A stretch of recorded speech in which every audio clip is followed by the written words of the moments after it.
This is the power table. Warm it up. Let's go.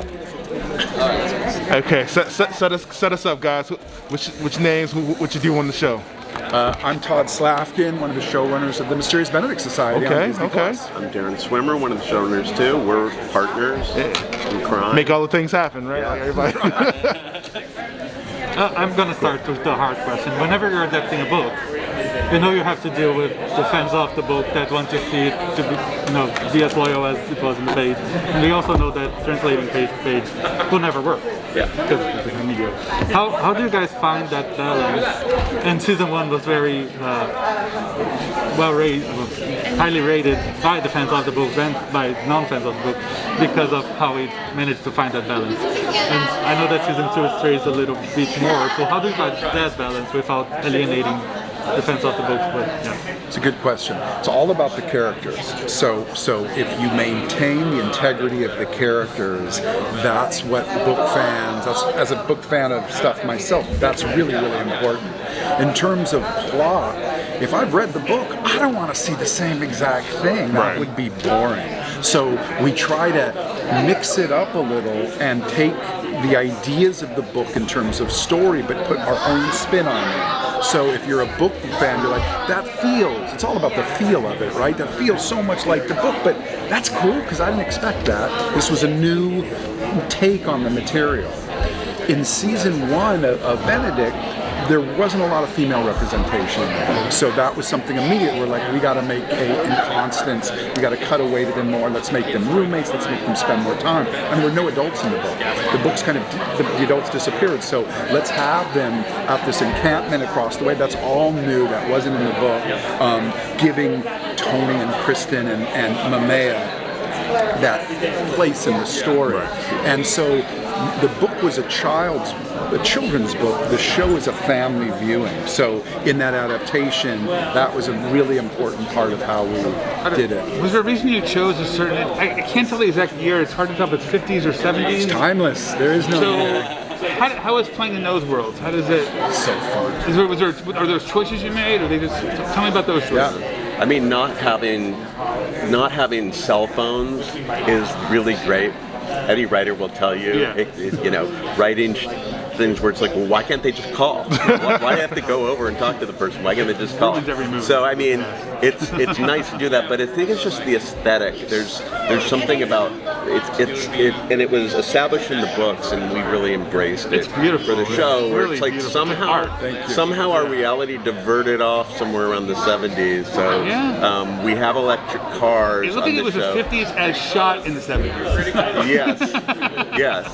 And which is not easy. There's computers, but they have like tape reels on them. It's fun to play with. It's fun. But then there's like broadcast technology that's like pretty sophisticated. Did any particular thing influence that choice of the piece in that way? Was this part of why you did this? Is part of the big story of? Well, there's a formality in that, like, people dress when they go on an airplane in this world. You put on maybe a tie, and you try to give yourself a look, and you want to treat others with great empathy and great kindness. So it's creating a world that we can hopefully emulate in the times we live in, and that has to do with wardrobe, and that has to do with the car you drive and the hairstyle you wear, and that was part of it early on. I'm a Jim Henson fan, so I feel like there's got to be an influence on him on this because of the kindness.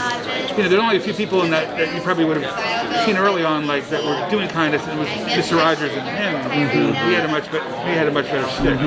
Yeah, I mean, I think that we're from a generation where that probably is in our DNA. Yeah. And but I don't think there were conversations. Oh, let's, it didn't directly. It wasn't directly. It wasn't set, but it came out. Yeah, but I think it's just in the DNA of those sorts of things. The Dr. Seuss and Jim Henson and Disney stuff from that area. That like, for a change, let's talk about people having empathy and figuring out how they can help each other. I don't know if you know Joe Jaworski's work. He's really crazy out there director, and it looks like his kind of stuff. And he was he made films that make people feel like they just took acid. That was his whole goal. There's a bit in that. There's a bit in that. Interesting. Sort of like a bit trippy. Yeah. And it's great, Matt and Phil, who created the show, the four of us are all dudes from a certain age, and so our reference points are very similar. Music, art, film, television. What were some of those that kind of became this? Well, early Wes Anderson, like Grand Budapest and Rushmore, those movies, early Coen brothers, Orson Welles, it's the classical, the 90-degree angle, all of that center frame, and music, that was very shared. Darren and I were in a band together growing up, and Phil's a musician too, and so like music's a big part of the show, and picking these songs, it's like we're like geeked out. It's like it's really it's a labor of love. I got to tell you, not every show. I mean, you get people saying that a lot, but this show truly is a labor of love. So Phil and Matt mentioned the fact that as the stories progress, the kids themselves, they say the kids are timeless in the book. What's it been like, writing towards the kids growing up in the show? Yeah. Well, we decided to embrace it early on. We were like, okay, they're a year older. Let's not pretend they're little. There's a great line that the guys wrote in the premiere where they first see the boys and they're like, you look weird and gangly. Little Constance says that. It's like, it's exactly what the audience is thinking. They're awkward, their voices are weird. And I think it's an honesty and a relatability to let the kids be the way they are and not try to, they're actors, so I'm not saying that they're the same Reynie, but physically they are who they are. And we embraced it wholly, and those kids are they're just so special because they're all so different and bizarre in their own way. It's really incredible. Question for you.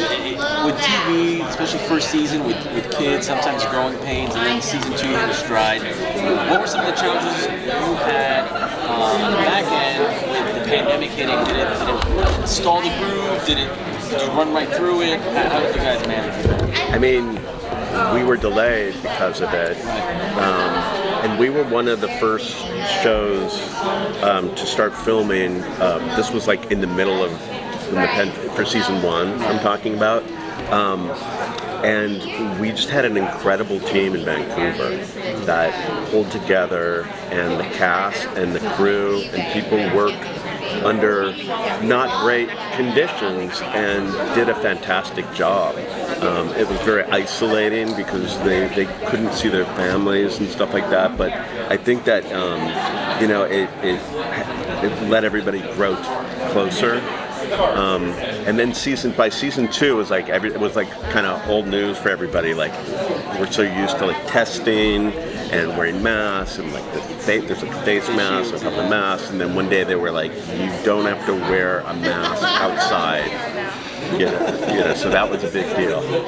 And I mean, something Darren said during the pandemic, the kids couldn't be with their families. It's heartbreaking. So only one parent, no siblings. So coming to shoot the show in LA, season 2, it was great because that's horrible splitting up a family, man. Like that's like. It wasn't me who did it, but as showrunners, we wear that on our sleeve. We're sensitive guys. It's like, oh my God, Tony's alone. He's the one solo guy, Mr. Hale, and that's like sucks. And it was a long time. It was like 4 or 5 months that shoot. So thank God California came through with that tax break, and so we got to shoot it. Now the kids can go home and sleep in their own bed. How did the idea of kindness play throughout? How much control did that have? Huge. It's our north star. It's also the way we run our show. What maybe one scene shows the most kind? What to you is the scene that feels the most kind, even if it's hard to look at? Season 1 or season 2? Any of it. Well, if we're talking season 2, then go season 2. To me, in season 1, the one thing I'll just say, because I don't want to spoil anything for season 2, but in season 1, there's a great Donnie Brasco undercover. We love that stuff. Yeah. It's so cool. And Reynie goes undercover, and he lies to get. Lying to Reynie is like committing murder to something. Right? It's a horrible thing. And when he's confronted with the guy saying you lied to me, SQ's the look on Reynie's face, it's like someone shit him, and you just see him gut punched and just sitting there I can't even talk.